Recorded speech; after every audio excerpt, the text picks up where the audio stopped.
সোমবার লাগু হয়েছে তিনটি ফৌজদারি আইন। ভারতীয় দণ্ডবিধির বদলে ভারতীয় ন্যায় সংহিতা কোড অফ ক্রিমিনাল প্রসিডিউর আইনের পরিবর্তে ভারতীয় নাগরিক সুরক্ষা সংহিতা এবং ভারতীয় সাক্ষ্য আইন বা আইএসএ এর জায়গায় ভারতীয় সাক্ষ্য অধিনিয়ম এই তিন বিকল্প আইনে লাগু হয়েছে। পুরনো আইনগুলি দীর্ঘ 100 থেকে 120 বছর পুরনো ছিল।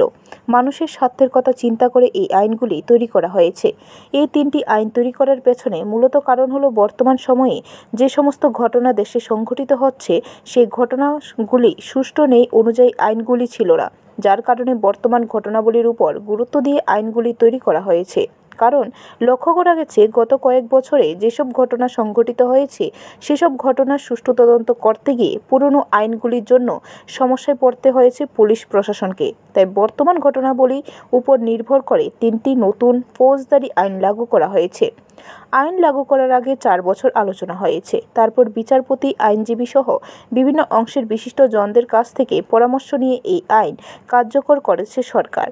সোমবার পশ্চিম ত্রিপুরা জেলাশাসক কার্যালয়ের কনফারেন্স হলে সাংবাদিক সম্মেলন করে এই বিষয়ে বিস্তারিত জানান পশ্চিম ত্রিপুরা জেলাশাসক ডক্টর বিশাল কুমার। तो जैसे आप सभी को पता है 1 जुलाई 2024 से हमारे पूरे भारतवर्ष में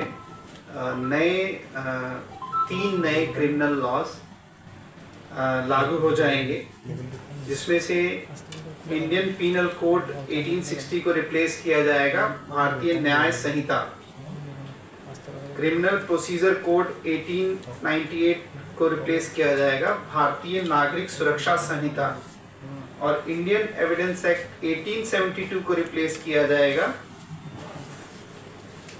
भारतीय साक्ष्य अधिनियम के। तो इसके लिए आज के दिन सभी जगहों पे इन न्याय संहिता को लेके प्रेस मीट अथवा वर्कशॉप्स कराई जा रही हैं। मैं कुछ इम्पोर्टेंट पहलुओं पे इस प्रेस मीट में आपको जानकारी दूंगा।